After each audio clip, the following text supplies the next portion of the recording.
My valiant girl, pain is sacred. It is a blessing. It is our most important sense. I am not referring here to fanatic, self-inflicted pain, or to that which is used deliberately to change someone's will. I am referring exclusively to that pain which is born as a consequence of our own actions. That pain teaches us that we are in one of two situations. Either the chosen path is impassable, or we simply are not ready to travel it. The first scenario, that of the impassable paths, corresponds to the healthy detection of errors. We can commit errors in the form of acts or omissions. It is when the consequences of those actions or failures to act reach us that we feel pain. In the second scenario, that of the premature travels, we find pain when we focus our will in the wrong direction or on a task that we are not yet prepared to undertake. Life can become a cocktail of these two types of suffering. The best way of combating the first scenario, that of the impassable paths, is through others' experience. It does not require much effort to observe the consequences of a life of sloth or unchecked indulgence in vices and passions. These wretched creatures populate our streets as a permanent reminder of the obvious. The best way of combating the second scenario, that of the premature travels, is through self-knowledge. When the pain arises from exercising one's will in the wrong direction or to the wrong degree, we have either overestimated ourselves or we have misinterpreted the nature of our calling. Avoiding the first type of pain is child's play.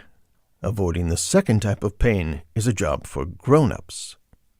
Self-knowledge is one of the most fascinating and difficult adventures life will give you the opportunity to experience. Distinguishing between what we want to believe we are and what we have actually come to be requires the kind of humility that only comes with the years and our mistakes. Before that, we are too conceited to clearly recognize the areas in which we need development, and when we stumble upon the consequences of our incompetence time and again, we avoid wounding our ego by attributing the results to a fluke of external circumstances. This trick can become obsessive to the point that it marks our whole life. We retreat from the battlefield, claiming that we are always able, but are never given the opportunity, when the most typical scenario is precisely the opposite.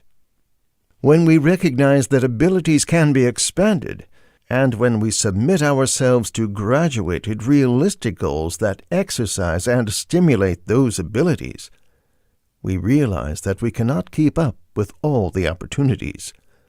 But if, due to our poor self-knowledge, we submit ourselves to premature trials that are destined for failure, far from creating a stimulus, we are simply creating trauma, frustration, and resentment.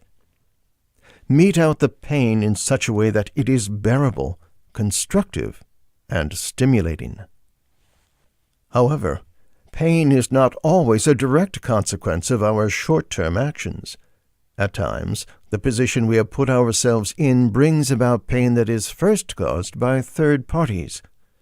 True, we are responsible for the position we are in, but the frequency and intensity with which we are battered in this position can be relatively haphazard.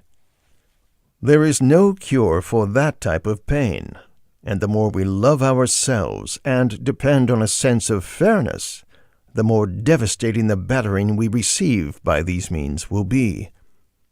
Only an enduring long-term vision can prepare us for the event. Once the misfortune has occurred, it is already too late.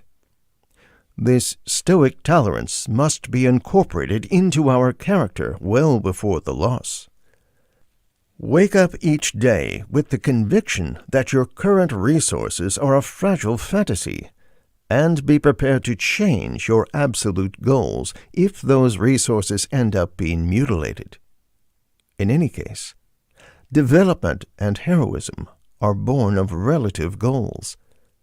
An injury may keep us from climbing more than one stair at a time, but nothing prevents us from duplicating the number of stairs we climbed yesterday. When your time comes, free yourself from the ego, our main source of pain.